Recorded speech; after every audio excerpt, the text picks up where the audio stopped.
I've had a lot of people ask me to make an Engage character tier list, but I really don't like those except as a tool to generate discussion, so instead I'm going to shamelessly steal Mecha's character guide format and make a few adjustments so I can explain why I think certain units are good, and hopefully set you on the right track if you're doing your first Maddening run and trying to make the game a little easier on yourself. If you haven't watched any of Mecha's character guides, this format is more focused on showing what units are good to deploy and help make the game easier. The key difference between this and a tier list are, 1, availability isn't factored in here. For example, in a Fire Emblem 7 character guide, Athos would go in no-brainer, even though he's only around for one chapter because you should definitely use him in that chapter. Additionally, I'm not assuming highly efficient play. My only other assumptions are that we aren't grinding, we aren't using DLC, and we aren't taking the game at an ungodly slow pace.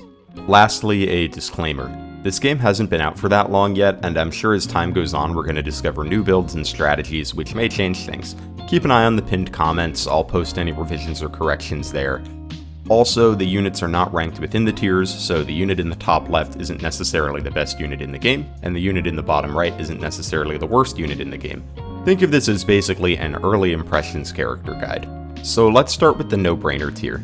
These are units that come ready to perform out of the box and slot into any team, basically no matter what you're doing. These are units that make the game as easy as possible, and there's very little reason not to use them. It's worth noting that everyone in Engage can be good with investment, so characters in no-brainer either require less investment than others, or perform uniquely well given similar investment to other units. First, we have Alear. Alear is force deployed in every map, and their combat is fine but nothing spectacular. They have a good defense growth that can help them take a hit, and their speed growth of 50 means Alear can double slow enemies, or with a little help, double a little more. If you want to make Alear a combat unit, I like to reclass them to Wyvern to improve their strength growth and add some flyer utility. If you go the combat route, Alear is a good early candidate for Marth. You can use Mercurius and use the extra EXP to snowball. This makes maps like Chapter 11 easier since Alear will be ahead of the curve and self-sufficient enough to rush ahead to the escape point. Their PRF weapon, Liberation, is also pretty cheap to forge up, which can give Alear an early boost. However, lots of units do combat as well or better than Alear. What really makes Alear stand out in the mid to late game is the Dragon type, which they have exclusive access to for most of the game.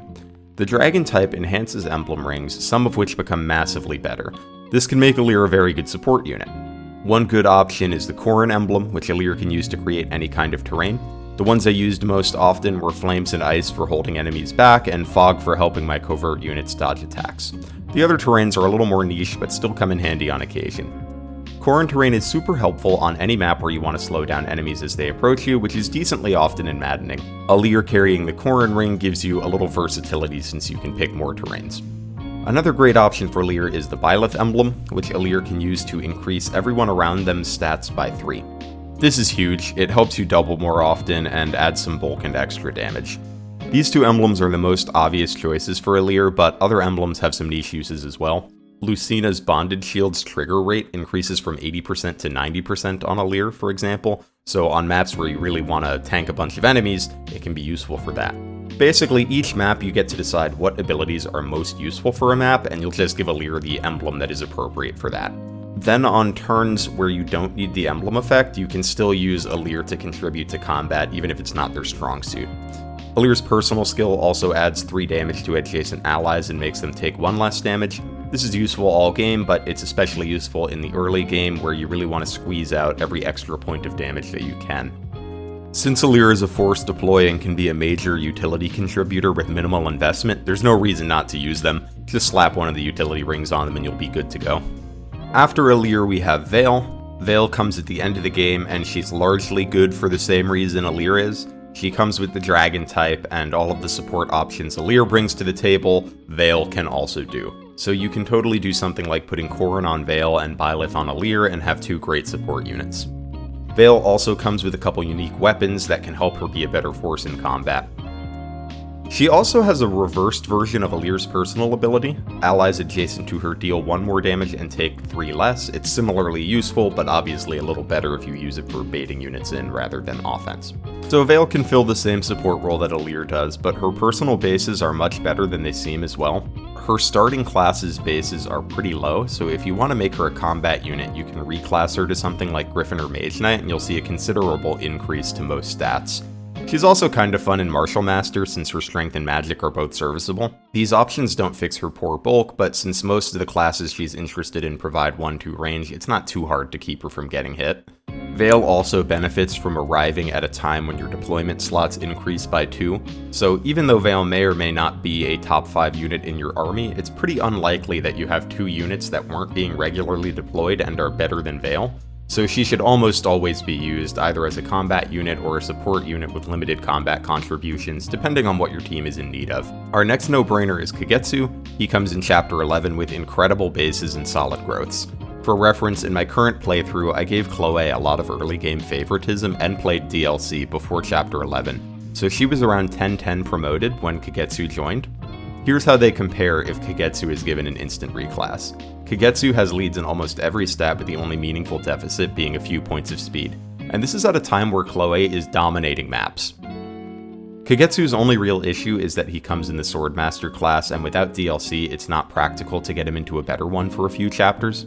This doesn't matter too much though, because with his great strength and speed and good enough bulk to take a hit, he'll still perform great until you get a few emblem rings and can get him the proficiencies you want. Once you reclass him, it's all over. I like to put him in Wyvern to bolster his strength since his personal growth is only 30%, but you can put him in almost any physical class and he'll do great. He just needs a little help from his Speed Plus inheritance to double the fast sword enemies and Wolf Knights in the late game, but he's strong enough to one round while bringing along good evasion. What more do you want in a combat unit? Kagetsu can also pretty much make use of any ring. The only thing is you probably want him to do a lot of combat, so I would keep him away from rings that have a non-combat ability that you want to use. So no Corrin or Micaiah for Kagetsu, since using their abilities would mean that he can't do combat that turn. After Kagetsu we have Pandreo, and Pandreo is basically magic Kagetsu. He comes with super high magic and speed and sufficient growths to keep him doubling with minimal help. Like Kagetsu, he wants a reclass, High Priest only gives him B-rank tomes, and you're going to want him to be using things like Bolganun in the late game. I like Mage Knight for Pandreo. It costs him a point of magic, but it gains him 3 points of speed and gives him access to swords. Conveniently, you get 11 sword the chapter he joins, and he's a great candidate for it. He'll be doubling and killing off low resistance enemies with ease while setting up mid resistance enemies to be finished off by one of your other units, and in the late game he can transition to Bolganun for more damage. If you don't want to go Mage Knight, Sage is also a fine option for Pandreo if you prefer to keep the staff utility. When it comes to emblem rings, Pandreo can basically benefit from all the magic focused ones. If you have him in Sage, he's a good user for Byleth for the increased magic range, or Corrin since Mystic gives you access to the fire terrain, which is useful on almost every map. Otherwise, he can benefit from Celica for increased magic and access to Warp Ragnarok, or if you are playing with DLC, Soren's a great option for him. Not a ton else to say about Pandreo. His bases are amazing, he can double average speed enemies, and even without a reclass, he'll be a heavy hitter throughout your playthrough. Though I really do recommend giving him that reclass. Hortensia is our next no-brainer, and she's more of a utility unit than a combat unit. She's one of our 2 flying tome users, but she really excels more at the staff side of things with her access to A-rank staves and a pair of excellent unique skills. The first skill is her personal skill, which gives all of her healing staves 1 extra range. This is super useful for healing a frontline unit without putting Hortensia in danger. Combine this with Canter and Flight, and it's super easy to have Hortensia heal someone in a dangerous situation without putting herself in danger at all. The class skill from her personal class is the other important one, which gives her a dex % chance to use the staff without consuming a use of it. Hortensia's dex after an instant promotion is 22 and grows at a 50% pace. This makes her a great user of high-value staves. If you make Hortensia your primary warper, you'll get a few extra warps over the course of the game, which is hugely valuable as warp makes late-game maps a lot less frustrating in Engage. Hortensia's combat is on the weaker side with a base magic of only 12 that her growths aren't sufficient to fix. This doesn't really matter though. There are plenty of other combat units, but there isn't anyone that can match Hortensia's staff utility plus flyer utility. She also does have very good resistance, so she can bait or take a hit from enemy mages in a pinch. Being an excellent staff user and a good candidate for being your warper, Hortensia does very well with Micaiah, who can turn those warps into AoE warps. This is the only no-brainer character where I don't necessarily recommend bringing her every map. If you aren't planning to warp or use any expensive staffs and your basic staffing needs are covered by others, Hortensia may not be the best deploy and you may prefer another combat unit. The great thing about Hortensia, though, is that she needs almost no investment. She doesn't really need levels, so if you bench her in favor of a combat unit for a few maps, it's fine. Hortensia will be ready to hop off the bench and provide her staff utility whenever you need it. So while you may not use Hortensia every map, she should almost certainly be deployed throughout your playthrough, and she'll contribute every time she sees the field, even if you invest nothing into her. Last but not least, a no-brainer is Seadall. He's your only dancer, and you should deploy him every map you have him. He's good for all the reasons dancers are good in other Fire Emblem games, but if it's your first one, here's the deal with dancers. Refreshing a unit's move is really powerful. At worst, it's letting your best unit act twice, and that's the floor. It often lets you reach places you otherwise couldn't reach, get a healer out of range after healing a tank, lets you warp an extra time, helps you fix a mistake, all of that for no investment. Seadall can have no items, no emblem ring, and no experience and still be a top performer whenever you field him. Though if you do want to invest in him, you can make him even better. Canter helps him stay safe after dancing, Boots or the Sigurd ring can help him keep up with your faster characters too. So you don't have to invest into him, but there are some small investments you can make to make him better. Seadall also gets some extra utility from his skills. His personal skill causes units within 2 spaces to recover 10% of their HP, and at level 25, his class skill adds 3 luck, speed, and defense to any unit he dances for a turn. This can help you hit some doubling thresholds, but these skills are really just gravy. Seadall is essential for his dancing, which is an extremely powerful ability that no one else can provide except for via the Byleth emblem, and that won't be available every turn. Okay, our next category is no-brainer for the early game.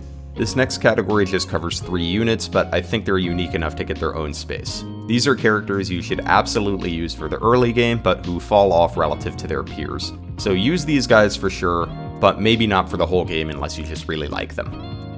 Vander is our first unit in this category, and he's this game's Jagan, and he might be the most Jagan to ever Jagan. He comes with solid bulk compared to the rest of your early recruits with his base of 10 defense and 40 HP, and his offense is just good enough to help you set up kills for your other units, but not good enough to one-shot unless he crits.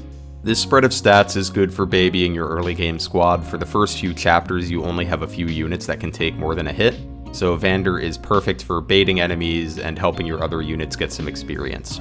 He makes the first 5 or 6 maps of the game way easier, but at this point your units will start to surpass him. He'll still contribute enough to earn a deployment slot until partway through the Brodia arc, though around chapter 10 to 12, and that's around the point I usually stop deploying him. His only issue in this role is that his hit rates can be a little shaky and his passive isn't conducive to setting up kills. The first problem is easy to solve. You can engrave plus hit on one of his axes or have him inherit hit plus 10 from Sigurd. On longer term units, you might not want to spend the SP on something like hit plus 10, but you're going to bench Vander anyway, so you aren't going to miss the skill points that you're spending. His personal skill problem is a little harder to resolve. Vander's passive makes him more likely to crit when near Alear, and you often don't want him to since his role is primarily to set up kills. And the passive doesn't increase his crit enough for you to rely on it. So sometimes Vander will just crit and nab a kill that you really didn't want him to. It's not a big deal though, Vander getting a few unnecessary kills isn't going to hurt your other units' development. As far as long-term potential goes, Vander doesn't have much. His growths aren't as abysmal as you might expect, but his big problem is his internal level. Vander starts at an internal level of 15, so he just doesn't get any experience until he's already falling behind your other units, and his growths are generally going to be worse than them, so he doesn't catch up. If you really want to use him long-term, something like Griffin Knight where he can contribute and gain XP through staff utility might be the best bet, but really I would just use him for the early game and drop him once you have enough units to replace him with. Our next early game unit is Louis, and he's a godsend when he arrives in Chapter 4. His defense is massive, so most enemies deal only single digit or no damage to him, and his high strength but low speed puts him in a good position to take a chunk out of an enemy, shrug off the counterattack, and let someone else grab the kill experience. He's also a decent user of the Sigurd ring, which helps him keep up, especially as other units promote and start to gain move. It takes a long time for enemies to start to catch up to Louis' defense, but around the mid-game enemies will start using silver weapons, and you'll notice the doubles Louis is taking feel comparable to a faster unit just taking one hit. Pure waters also stop being enough to help him with his resistance problem, so at this point it's a lot more difficult for him to tank, and you're starting to get a slew of powerful pre-promotes, so it's a pretty good off-ramp if you want to stop using Louis around this point, and this is usually what I do. However, if you like Louis, you can make him work longer term with some investment. A Great Knight promotion keeps his defenses going for a while, and he can become filler for the mid to late game in that role. If you want to try to use him in a more offensive role, his strength, base, and growth are good, but his speed is basically unfixable with its base of 3 and personal growth of 25. One option to fix his offense is reclassing him to Halberdier. Halberdier's class skill allows anyone to double as long as there's an ally on the other side of the enemy you're attacking. You can take advantage of this to ensure that Louis doubles, and with Louis' strength, a double will often take care of an enemy. Still, this is a little more work and investment to be situationally one-rounding, and you still have to be careful because he can get doubled on enemy phase. There are some other options for Louis too. You could make him a Wyvern and focus on smash weapons, or you could do what you can do with every unit and make him a warrior that does chain attacks and deals damage with a bow.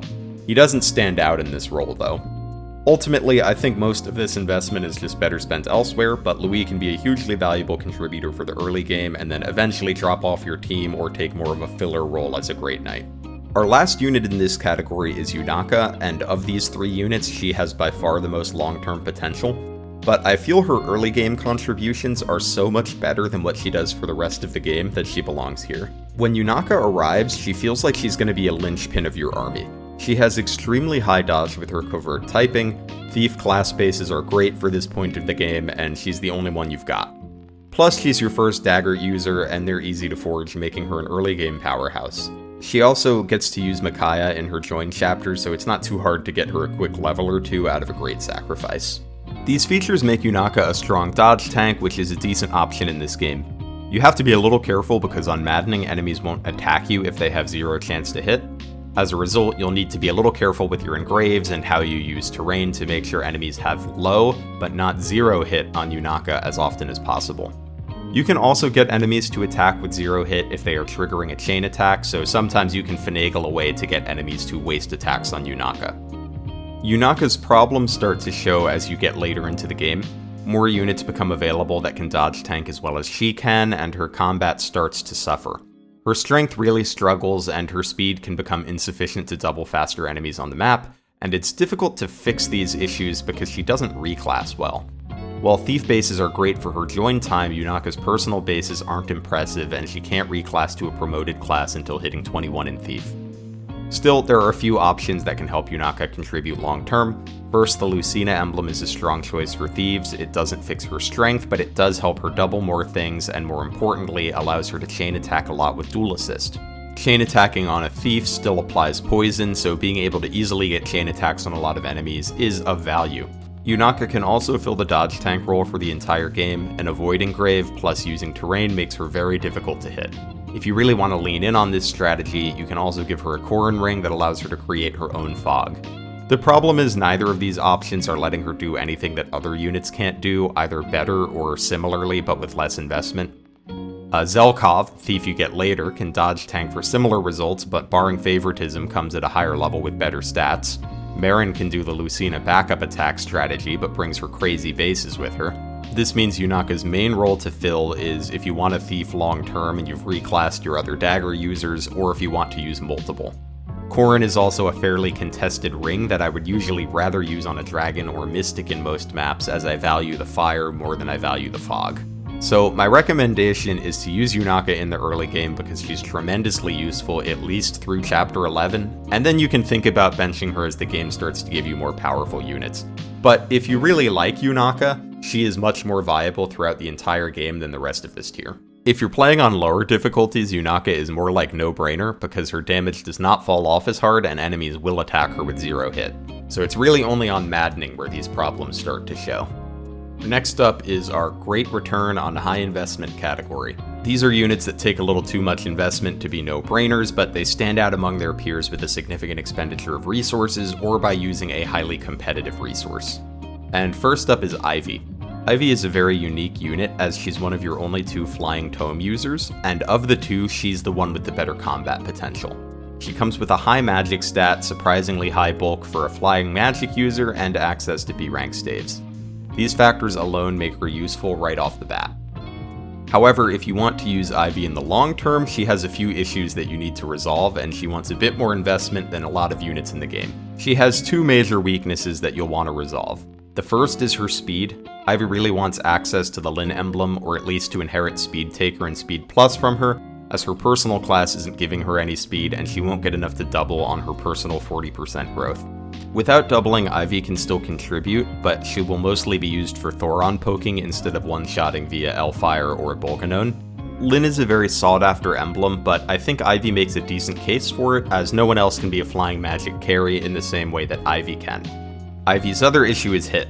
She can really struggle with accuracy, especially as the game goes on, and this is a lot easier to fix than her speed issues. If you give Ivy Lyn, this can be fixed with either a plus hit skill or Divine Pulse inheritance, but if you don't give her Lyn, then you're probably going to want to give her Tome a plus hit engrave since she still wants to inherit Speed Taker and Speed Plus. Ivy also has one more much smaller problem, which is that her low luck forces her to face higher crit chances more often than I'd like, but since she frequently won't be getting counterattacked, this isn't as much of an issue as it might be on another unit. Just sometimes Ivy will get hit with a 9% crit and it'll be really annoying.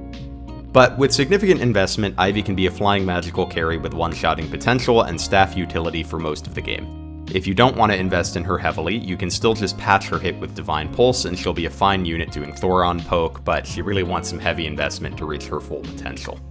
Our next unit is Amber, and Amber is here because his strength is huge. 15 is a good base for his entry point, and he's tied for the highest strength growth in the game. Plus he comes with good builds, so he often doesn't lose as much speed from some of the better weapons as other characters might.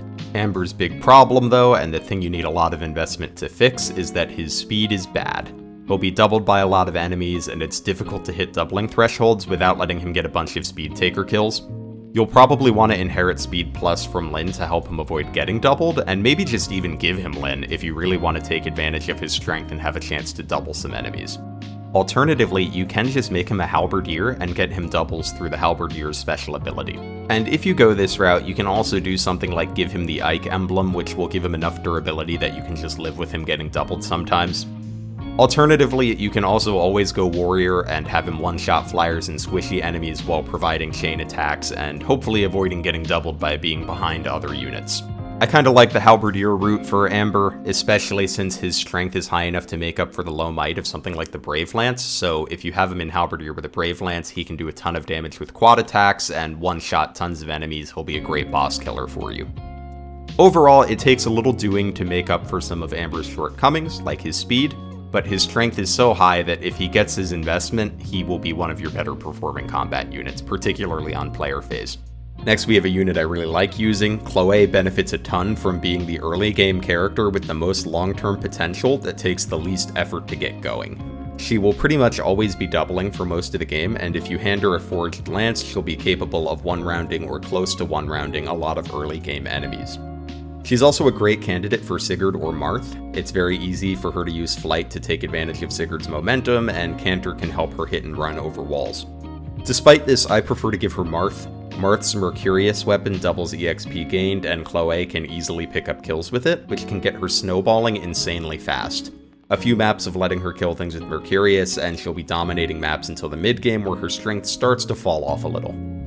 While this is definitely some favoritism, I don't feel there's a ton of competition. Alear, Clanne, and Celine all have long-term potential, but Alear doesn't need a ton of early XP to fill their support role. Clanne starts 9 levels away from promotion, and Celine's slight deficits in speed, strength, and HP, as well as lack of flying, just makes it a little easier to feed these resources to Chloe instead of Celine.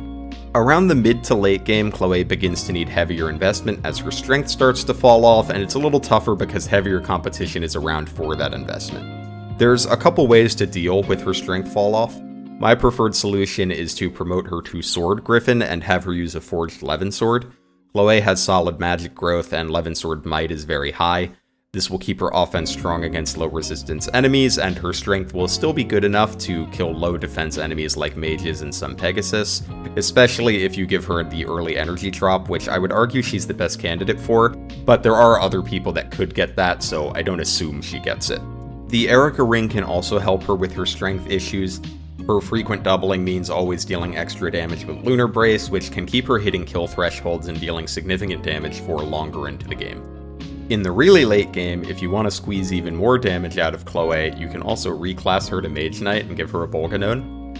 Personally, I like the Levin Sword solution. It saves you an extra late game reclass, and it helps transition Chloe from an early to mid game carry role to a late game combat and staff utility role. But regardless of which route you go with, her early to mid-game contributions with just one of your early emblems will be huge, better than any other early unit is giving you, and she transitions gracefully to making lesser but still significant contributions later in the game. Next up is Panette, and I actually really debated whether she should go in this category or the great return on low investment, because she gives you good returns with high or low investment, but I think she really benefits from some high investment, so that's why she's here. She excels in the same way Amber does by having giant strength, and her problems are similar. Her speed isn't great, and her growth is even slightly lower than Amber's. However, her personal skill, which gives her plus 10 crit when not at max health, makes her a great option for crit fishing. Using Wrath and a Forged Killer Axe with an Engrave, it's pretty easy to get Panette to 100% or near 100% crit, and along with her strength, she'll just be one-shotting every enemy without doubling. Panette does really well with a few skills: Vantage, Wrath, and Holdout. Ideally, she wants to be in the late game using Ike or Roy. I like to put Ike on her to add some durability, and then I inherit Vantage first and then Holdout later in the game. This will have her critting and killing enemies before they even have a chance to hit her. It takes a while for Panette to get to this point, but even beforehand she's still an excellent combat unit, either using Ike to fix her durability and help her kill on the counterattack, or by reclassing her to Warrior, where her massive strength enables her to one-shot flyers and perform longbow chain attacks in any situation where it's not safe for her to be a frontliner. So you can turn Panette into a super high investment player phase nuke that demolishes one-range enemies on enemy phase, or a smaller investment warrior who can still be a strong combat unit that hits one-shotting benchmarks on flyers that other archers struggle with, and contributes via chain attacks. Either way, she makes a strong case to be on your team, and if you want a Vantage Wrath user, she's the best candidate. Strength as high as Panette's is difficult to find elsewhere, so it's worth giving her the investment she needs to really take good advantage of it. Lastly, in this category, we have Zelkov. He comes in Chapter 11, and unless you've heavily invested in Yunaka, his stats will largely just be better, with the notable exception of resistance. So if you're trying to do the thief dodge tank thing, Zelkov picks up right where Yunaka left off. This build does take a little investment, as Zelkov is going to at least want an avoid engrave. His personal also really helps pump up his avoid since it gives enemies -10 to hit when attacking him. In the long term, he eventually suffers from similar issues to Yunaka, where he needs a little help doubling fast enemies, and Thief's lack of strength growth hurts his damage. He can still dodge tank and do dagger dual assists with Lucina, so his applications are still there if you want to keep him in his base class. What's more interesting about Zelkov, though, is that his personal bases are actually very impressive, particularly his strength, which sits at 10 over his thief base, and his build, which is +5 over the thief base. This gives Zelkov a lot of potential with the reclass. He can use heavy weapons without losing speed, so in an axe class like Wyvern, he can be doubling slow to mid-speed enemies with just a little help from a speed plus inherit, though he'll still struggle with the fastest enemies. Halberdier is another interesting option for Zelkov due to his high strength. He compares well with a unit like Amber, trading a couple points of strength for significant increases in speed and build. This all sounds pretty good. The only problem is getting Zelkov there is a little awkward. He needs to level 4 times before he can reclass into a promoted class, and the chapters after he comes have tight deployment limits and have several powerful units that can make it difficult for Zelkov to see deployment. If you get him those 4 levels and the reclass, though, he has solid combat potential for the rest of the game, and depending on his class has potential to double with a little help. And with that, we're on to the great return on lowish investment category. This category is for units that perform well but don't need a ton of resources to do so. Basically, units that don't need much more than a reclass to succeed, or who can succeed with a wide variety of resources that other units aren't competing for. First up is Mauvier, who has the same join situation as Veyle, where you're getting 2 more deployment slots when he joins. His base stats are solid for this point in the game, not high enough to be one-shotting things, but high enough to do chip damage from range and with enough defense to take a hit. Notably, his strength and magic are both decent, so if you really want a martial master, Mauvier can actually do solid damage in that role. But with no investment, Mauvier is generally going to be the best candidate for that 14th deployment slot. He can use his Flame Lance to do chip damage from afar, and when he can't safely attack, he has staff utility, so you don't need to give him any resources to fill this role. If you want to invest a little, Mauvier appreciates a reclass. Shifting him to Mage Knight gives him a magic of 25 at base and adds a point of speed. He'll still only double very slow enemies, but he can Levin Sword down generals or provide Thoron poke. He also comes with a considerable amount of SP, so inheriting speed plus on him is a small task that can get him into the high 20s speed range. The reason he's down here instead of in No-Brainer with Veyle is because he doesn't have the dragon tag, so he's just performing a filler combat role in a deployment slot that has minimal competition. Notably, it is actually possible for you to use this 14th slot for somebody else. If you're like me and you don't deploy Hortensia every map, there's an off chance you have 12 trained units, Veyle taking the 13th slot, and then the 14th slot is in competition between Mauvier, Hortensia on maps where you want to warp, or a backup unit that can easily pick up dual assists like Saphir. In most playthroughs though, Mauvier's bases earn him that 14th deployment slot and he doesn't need much investment to make use of them. He should probably see use in almost every map after you recruit him. Fogado initially seems like a unit that requires more investment. His personal class doesn't give him great stats, and he doesn't stand out with a reclass to warrior without access to forges or strong emblem rings. However, I think this is the wrong way of looking at Fogado.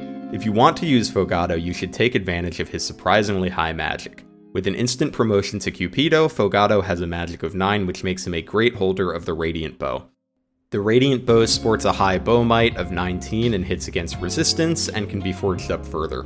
Its impressive might plus Fogado's magic makes him capable of hitting 1-rounding thresholds on flyers very easily. Additionally, Fogado with an immediate Cupido promotion has a speed base of 18 and a growth of 75, so he'll be doubling in addition to dealing massive damage to low resistance enemies. There are other units that can make use of the Radiant Bow as well, but many of them have lower magic or struggle to double, or require a reclass and a promotion, whereas Fogado makes good use of the Radiant Bow right out of the box and scales fine until late game when the trade-off is that he's less effective against higher resistance enemies. Fogado can also go warrior fine, he can even still use Radiant Bow in this role, and his speed enables him to perform well here as well. If you want an archer that can kill flyers and low-res enemies with ease, Fogado's your man. Last up in this category is Merrin, and she's one of the least needy units in the game. She comes in a good class, with good bases, and with speed that gives her doubling potential even amongst fast enemies later in the game. Plus daggers are strong forges which help makes up for her lower strength. This is the most fire and forget character in the game. She's fast and mobile, she can take out squishier enemies, and she does so with high avoid and decent defense that make it safe for her to do. She makes great use of a variety of different rings. Erica is good since Merrin can easily maximize her damage by doubling, and she can use Sieglind to take out Corrupted with higher defense towards the end of the game. She's a dagger user, so Lucina is another option if you want to apply poison with chain attacks, and Roy is a good fit as well if you just want to give her some more strength. If you're really struggling with Merrin's strength later in the game, she also has surprisingly high magic, so if you have a spare Levin sword lying around, she can make good use of that too. You really just can't go wrong with Merrin. She doesn't need a reclass, but she does well in most physical classes if you want to reclass her. She does well with uncontested emblems, but can make good use of the contested ones too, and you can kind of invest as much or as little as you want in Merrin, but at the end of the day, all she really needs is a pair of forged daggers for most of the game, and she'll do well. Our next category is our mid-game good/filler tier.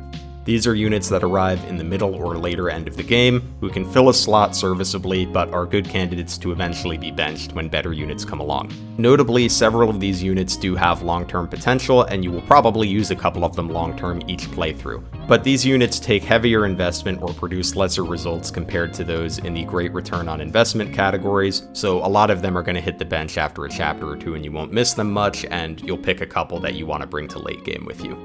Alcryst is our first unit in this category, and he's an interesting one because he's one of the archers that might not want to go warrior.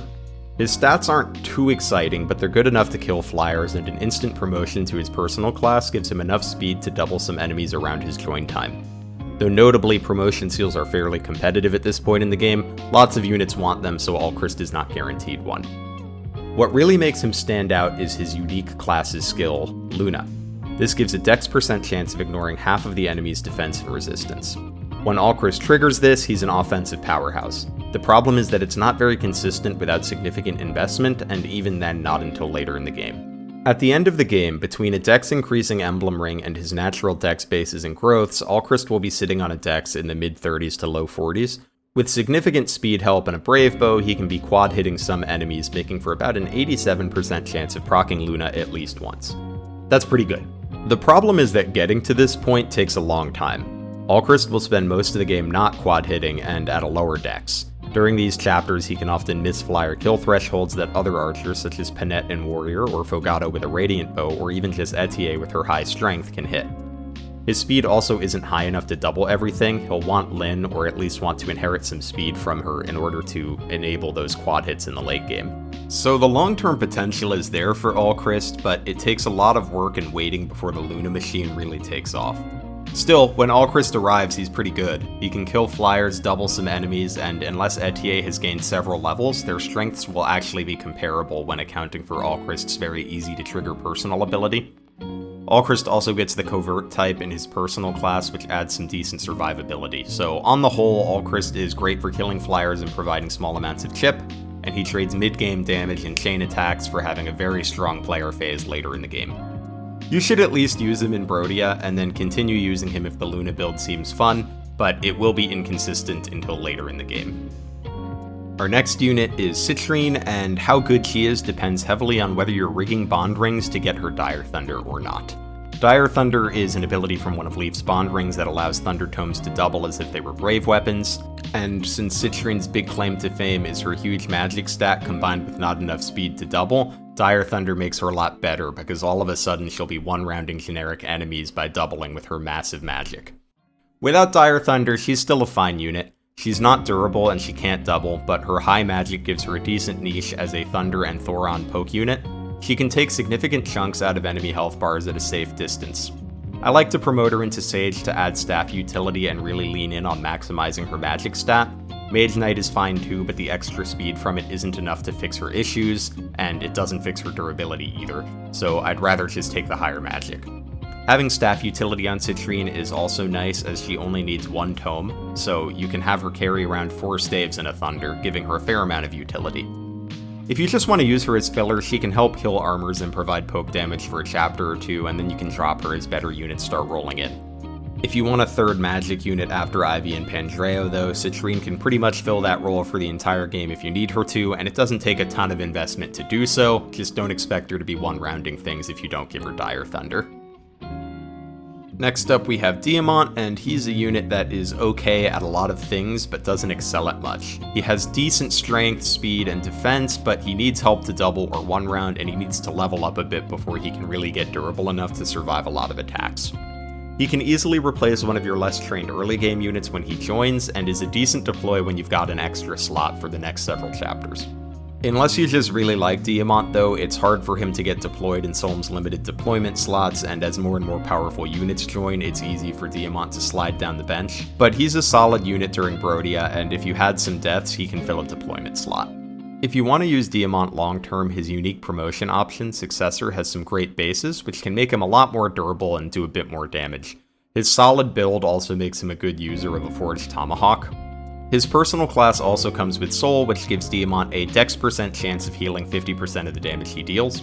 This would be nice, but the class's dex cap is 22, so it never becomes consistent and reliable. And his durability is never stellar without fairly in-demand emblem rings like Ike, so it's a little hard to justify his role long-term when there are other units available that can kind of do the same thing easier. All in all, Diamant can fill a slot if you need him to, and he helps out in Brodia, and if you want to use him long-term, he'll be serviceable, but he's not a super impressive unit compared to alternatives. Lapis comes around the same time as Diamant, and their personal bases are actually pretty similar, with most of Diamant's initial leads coming from his personal class's bases versus Sword Fighter's bases. Their growths aren't insanely different either, with Diamant trading leads in strength and defense versus Lapis's more significant lead in speed. As a result, Lapis fills a pretty similar role to Diamant when they both join, but with greater long-term doubling potential and lesser durability, making her a better candidate for avoid taking and rings that can fix her strength or care about doubling. Like Diamant, she's great filler around the time she arrives and can be useful for all of Brodia, and then struggles to get deployment slots in Solm. However, if you want to use her long-term, the easiest option is just promoting her to hero and getting Brave Assist. This will keep her relevant for the whole game, and her personal combat will be fine for a little bit until she can farm enough SP to pick Dual Assist Plus up from Lucina. If you want to use Lapis for combat for a bit longer, Wolf Knight keeps her doubling even the fast enemies, or you can make her a Griffin Knight where she functions similarly to Chloe, but with less potential for shifting to Levensword when her strength falls off. You can also reclass her to Thief and she'll fill the role better than Yunaka. But none of these reclasses really fix her long-term strength issue and require some investment, and her low build means she can still have doubling problems if you try to have her use heavier weapons that would compensate for her lower strength. You can use an emblem like Roy or Erica to help out her damage though, especially since her speed is good, and this will make her do decent damage for most of the game. Lapis's combat is overall fine when she joins, and you can deploy her for a few maps and then bench her, or you can move her into the chain attack support role, which she can reach without too much investment and earlier than some other characters can. Speaking of heroes, our next character, Goldmary, has the great honor of starting as a level 3 hero with 1800 SP, meaning she's only 2 levels and 200 SP away from picking up Brave Assist and Dual Assist Plus. Basically, it just takes a few chapters before she's double chain attacking from a distance, and this alone makes her a fine filler for the entire rest of the game, as many other units need at least a reclass, and oftentimes some time to build up SP before they can imitate this build. Plus, if you need to use Goldmary for combat, her bulk is respectable and grows well as you use her more. I really think using Goldmary as a Brave Assist bot and occasional combat unit is probably the best way to use her, but if you want to use her longer term in a combat role, she'll want both speed and strength help, or you can shift her into more of a tank role by making her a Great Knight and her defense will grow nicely. Basically, there are reclasses you can give Goldmary to make her a better combat unit, but I question whether investing resources into her to put her into roles where she doesn't excel is worthwhile when she's just 2 levels from being a great little support unit that can easily fill a slot whenever you have an extra one. You can field her for a few chapters, or honestly, you can field her for the whole game and she'll still do her chain attack stuff fine all the way through. Next up we have Saphir, who is very similar to Goldmary to me in that they both come in excellent chain attack classes. Saphir is in warrior instead of hero. Saphir also struggles to fill more of a combat role since her base offense isn't stellar and her speed and defense come lower than Goldmary's a couple chapters later, so she can't take more than a hit and some stronger enemies can even one-round her. However, she does have the distinct benefit of coming as a warrior, meaning at base she can do longbow chain attacks and comes with enough SP to immediately learn Dual Assist Plus if you're willing to give her the bond fragments to level up Lucina. Additionally, warrior allows Saphir to work around her limitations to an extent by avoiding counterattacks, and her strength is high enough to kill some flyers with a forged bow. Like Goldmary, Saphir is here if you need another backup unit. I would recommend using whichever one fills the gaps in your team better. If you don't need Saphir's bow utility, I prefer Goldmary's access to Brave Assist, but if you want an extra bow for flyers, Saphir can provide that, and notably doesn't need any levels or SP to do the chain attack thing, while Goldmary does need a small amount of SP and a couple levels to pick up Dual Assist Plus and Brave Assist. You could also use both, but I suspect most teams will have enough good combat and backup units that you won't need 2 extra chain attack bots. Some teams won't even want 1. If you do need one though, Saphir can fill that role just fine. Alright, after Saphir we're on to our next category, which is early game good / filler. This category is similar to the previous one, except it focuses more on units that act as filler in the early game. So these are the units that take the most effort to raise, but they also get the most chapters to do so, and have the least competition for resources around their join time. So investing in one of these units can get a really nice snowball going if you want to go that route, or you can just use them for the early game and then bench them. First up we have Alfred, and poor Alfred's start doesn't serve him well. He can take a hit in Chapter 3, which is valuable, but he struggles as early as Chapter 4 and 5. This is largely due to his mediocre speed and low build that leaves him weighed down by even an Iron Lance, and while his personal growths are solid, particularly his 40 speed, it takes him a while to grow out of his speed issues. Alfred's offense and defense aren't good enough to make up for his issues either, so he'll need help in multiple areas to make major contributions in the mid-game before his growths really kick in. And it's just not worth it to me when units that join later are better out of the gate and have similar or better long-term potential. Alfred's unique class is also a bit of a bait, as it provides him with just a point of build and speed versus Paladin's 3 points of speed and 1 point of build. He really wants that speed, and the durability hit that he takes in Paladin is probably worth it to avoid doubles from some more enemies. Alfred can also make decent use of Marth or Sigurd, but he has significant competition in Louis, Chloe, Alear, and Boucheron, most of which have better long-term potential, and many of which perform better with the rings in the short term. If you can get past his rough start, Alfred can become a solid contributor, but he doesn't excel in any particular area, and his slow start makes it difficult to justify early investment compared to his peers, who have similar long-term performances but better initial performances. He does help out quite a bit in Chapter 3 though, where you need to make use of everybody that you've got. Boucheron is the next unit, and he's the first backup unit you get, and the only one that you have for a minute, which makes him pretty valuable for that minute. Even with limited unit slots, a backup unit with a hand axe can still help you take out some enemies without a counterattack, and he can add considerable damage to bosses that you chip away at with multiple units. In the long term, Boucheron excels in areas you might not expect. His speed growth is respectable, and his bulk isn't bad either, and with a little help, he hits a fair amount of doubling thresholds in the mid-game, and then he needs a touch of help in the late game to continue doubling most enemies. The problem is his personal strength growth is a sad 20%. This low strength growth isn't the kiss of death it might seem, because Boucheron's high build does allow him to wield heavier axes in the mid to late game without losing speed. This makes him one of the few units that can use some of the higher might weapons in the game and still double. Throw in a forge and this can really help deal with his strength issue. It's still a struggle to get him one rounding in the late game, and he wants a forged axe for sure in the mid game, but he can always transition to a chain attack unit with some combat contributions when the damage starts falling off, or pick up the Roy emblem for some extra strength. Overall, not a spectacular performance, but better than I was expecting when I first tried the unit. The big problem is just getting him experience in the early game. He's your only backup unit, but if you're taking full advantage of that, Boucheron misses opportunities to get EXP. He'll set up a lot of kills, but it will often be another unit dealing the killing blow and taking the lion's share of the experience. You can feed him kills or give him a ring, but it feels like a waste of the early game utility he has to offer, because if you're having Boucheron take kills, it's harder to take full advantage of his backup abilities. For this reason, I prefer to focus on Boucheron as an early game backup unit and snowball somebody else, and then just bench him when I get enough backup units to replace him. If you want to use him long term though, it's not difficult to make Boucheron work. Next we have Celine, and she gets the better end of the stick compared to her brother Alfred. Her speed is good enough to double slower enemies and grows at a 50% pace in her unique class or in Mage Knight, with potential to double more enemies with the usual speed boosting options. Interestingly, Celine has middling strength and middling magic, and while you probably want to focus on magic in the long term as Celine's bulk isn't good and low res enemies are a lot more common than low defense enemies, decent strength and speed makes her a viable candidate for Mercurius snowballing. It's not too hard to get Celine ahead of the experience curve and ready for early promotion, and then during the mid game she can be a good Levin sword user. Her damage starts to struggle in the late game though, as neither her magic nor strength stand out at higher levels.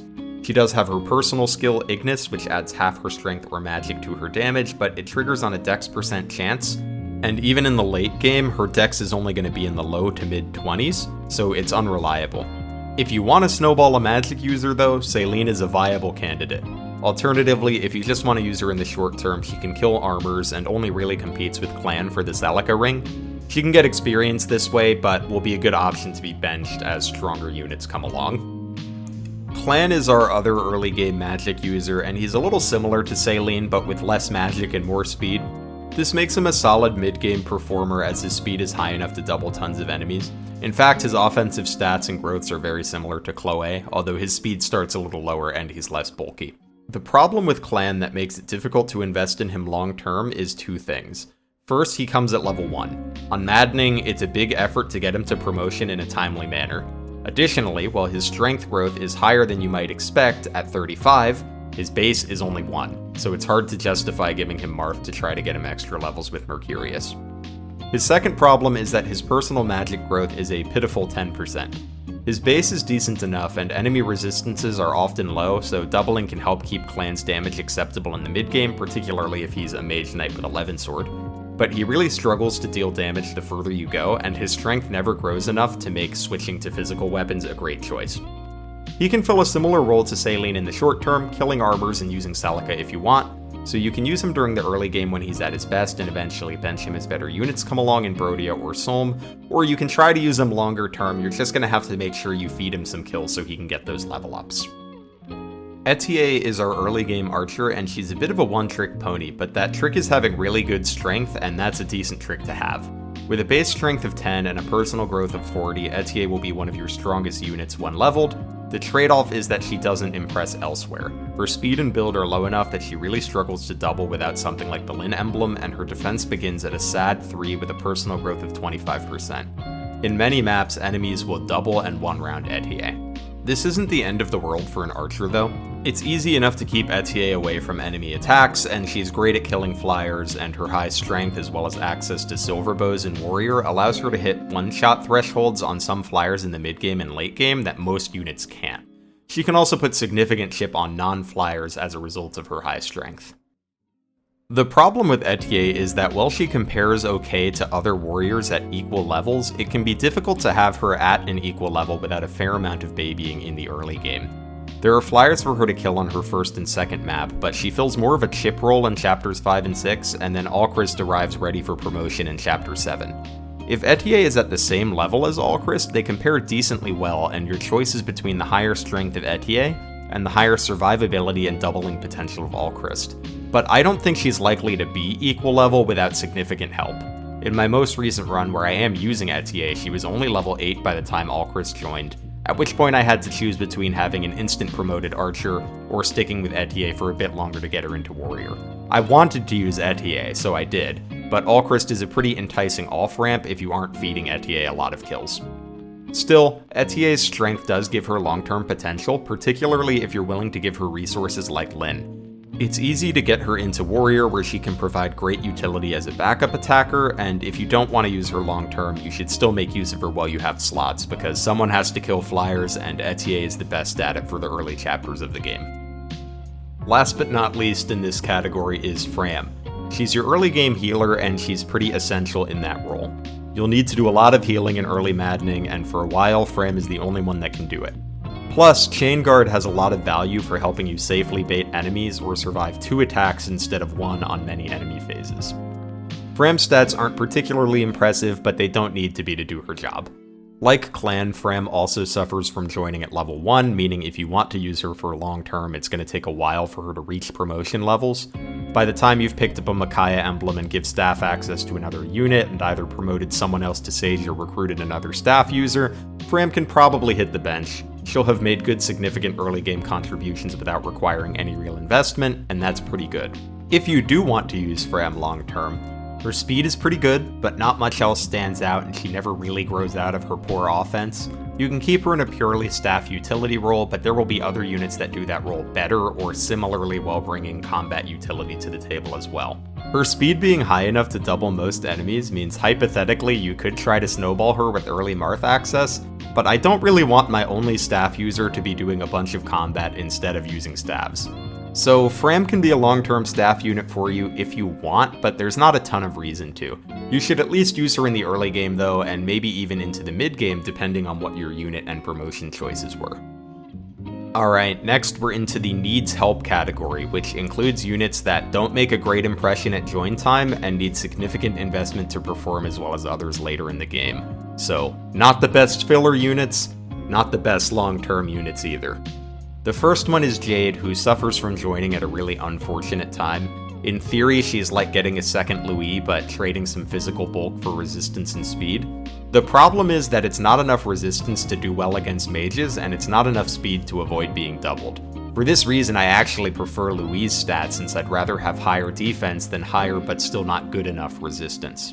The other issue is that Louis is really most important for his early game contributions, and Jade joins right about when Louis is starting to become just another guy in your army and not too long before I usually bench him, so Jade usually sees the same fate.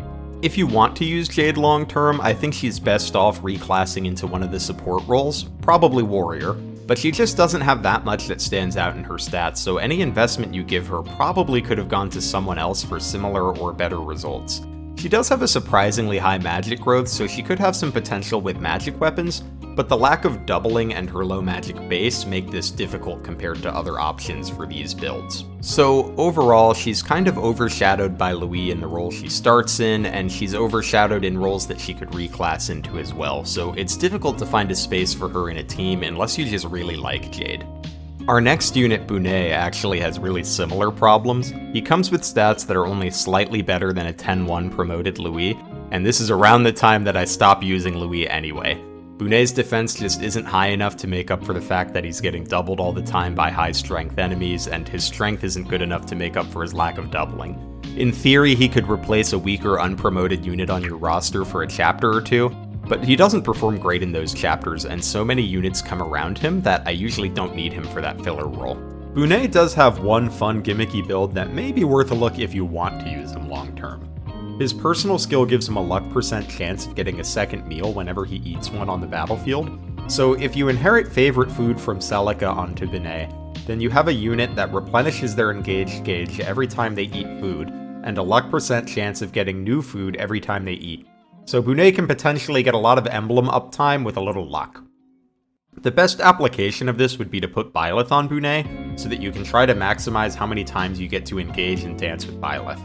Byleth also increases luck, which makes it more likely that you'll get more meals to replenish the emblem with. This build is super gimmicky and not consistent at all, but I think it's probably better than investing heavily to get Bunet up to par with units that have better mid to late game combat performances. Basically, Bunet is like getting a third Louis but a little worse, and at a time when I'm not even sure I want one Louis anymore. After Bunet, we have Rosado, who comes in a solid class for combat, but his bases are just too low. 16 strength makes it difficult to do as much damage as you'd like, and 15 defense makes it difficult to take more than a hit. Notably, Rosado actually has great growths across the board, so if you want to use him and you feed him a bunch of EXP and kills, he'll turn out okay, but this unit comes in Chapter 16. There's a lot of units competing for experience, and you'll have to slow down to make sure Rosado is getting his share, and then this only gets to pay off for a few chapters at the end of the game. The reason that Goldmary gets away with joining at the same time with less than stellar bases is because her class doesn't really need them. Hero makes it easy to contribute via Brave Assist, so it's easy to slot her in for a few maps and have her help out. Rosado just doesn't perform the filler role as well though, because he only brings combat and a little flyer utility to the table, and he's not good enough at combat for that to matter. So you would rather have a unit like Goldmary that can at least be contributing chain attacks. Still, Rosado's growths are enticing, and it's fun to watch the big level ups, so if you want to use Rosado, you can get some good value out of him in the very late game. He just needs more help than most units to get there, and you'll only get to enjoy the return on your investment for a few chapters at the end of the game. Lastly, for this category, we have Timerra. Timerra's retainers join with great bases, but Timerra struggles a bit more. Her speed is fine, but her build is terrible, so it's difficult for her to double with a good weapon that can make up for her just okay strength. Timerra's claim to fame is her class's skill, Sandstorm. Sandstorm has a dex % chance of activating, and when it does, Timerra deals damage equal to 150% of her defense. That's huge when it works, but her dex when she unlocks Sandstorm is only around 20, and in the late game it looks more like 30. Higher if you give her an emblem that increases dex.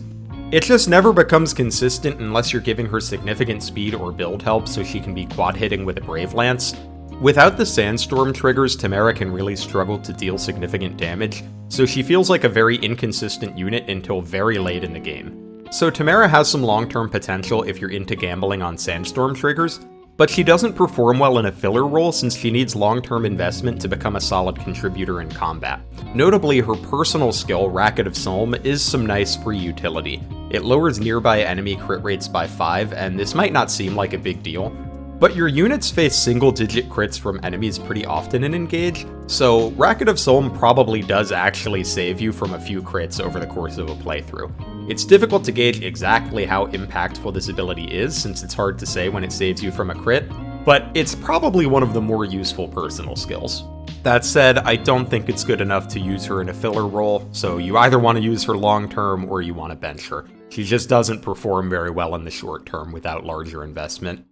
Next, we have our project tier, and this includes 2 units that have minimal short-term utility and excellent long-term potential with heavy investment. Jean is the game's villager, but he works in sort of an interesting way. His personal skill is that his class growth rates are doubled, meaning over the long term he can do well in any class with decent growths and can fill a variety of roles on the team. For example, if you wanted him to be a tank, you can stick him in Knight and he'll gain defense regularly, or you can promote him to Sage and he'll have a massive magic stat by the end of the game. The problem is that Jean's join situation is kind of awkward. You want to level him in the class that you want him to be in long term so he can take advantage of the class growths, but he becomes available to recruit well before the first second seal, so you can either level him in his Keymaster class and lose out on the class growths that you want, or wait until the second seal arrives before you start leveling him, but then he's level 1 at Chapter 8. Alternatively, you can just embrace him being a magic user and level him as a healer before promoting and reclassing him to Mage Knight or Sage. Regardless of what you go with, the doubled class growths can help him excel in whatever role you want him to, it just takes a while for him to really get going.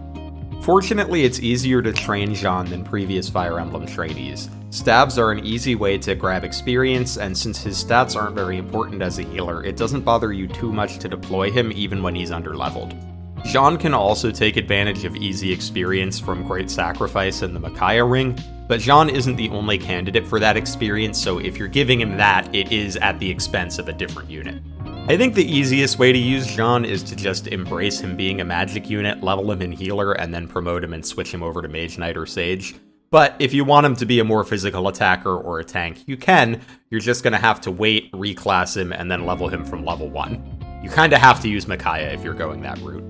Lastly, we have Anna, and Anna's kind of a funny unit because she comes as an axe fighter, but she has the highest magic growth in the game. The natural inclination is to reclass her to a magic class, but there's also merit in putting her in warrior and handing her a radiant bow. Either one takes advantage of her high magic, but I appreciate the backup attacks you get from an extra warrior, and her high magic growth means that she can one-shot tons of flyers and low to mid resistance enemies. Whichever route you go, Anna suffers from being a weak axe fighter and underleveled when you get her, so it's a little tough to level her up, and she really wants the Micaiah Ring to get some levels. Once she does get the levels though, she can start contributing to combat and trigger her most interesting feature, her personal skill, which gives her a luck % chance of picking up 500 gold whenever she kills an enemy. The problem is she has a luck base of 3 and comes with limited offense, so she's not going to be fixing your economy right away. And even as you start to train her, she's probably going to want to reclass, which means she doesn't actually become profitable until her personal triggers 5 times, 10 times if you count the expense of the Master Seal too.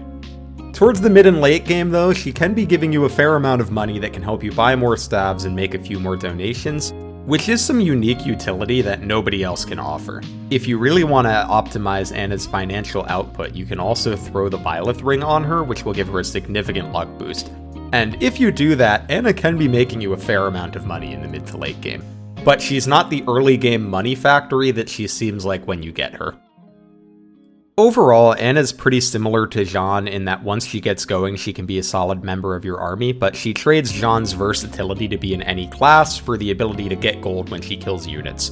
And which one you want is going to depend on your playthrough, or you might want neither if you don't feel like leveling up a weak unit.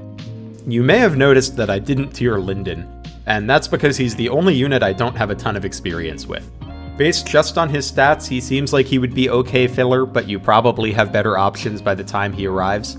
His skill that helps him crit with weaker weapons does give him some potential as a Dire Thunder crit bot, but since I didn't take that into account with Citrinne, I'm not going to take it into account here, so mid to late game filler seems like where he should land, but perhaps I'll share more opinions on him in the future once I've had a chance to use him more. So that's my early perception of every unit in Engage. I want to stress again that everyone can be made good. This is just about showing my opinion on which units make the game easiest with your investments, and which units can fill your last few deployment slots when you need fillers. I'd love to discuss where you agree or disagree in the comments or in the community Discord, which you'll find linked in the video description. And I'm also working my way through another Maddening run live right now, so if you want to watch or see the new DLC when it drops this week, feel free to stop by at any of the scheduled streams. Lastly, if you enjoyed the video, consider hitting the like or subscribe button so that you never miss an upload, and have yourself a lovely week.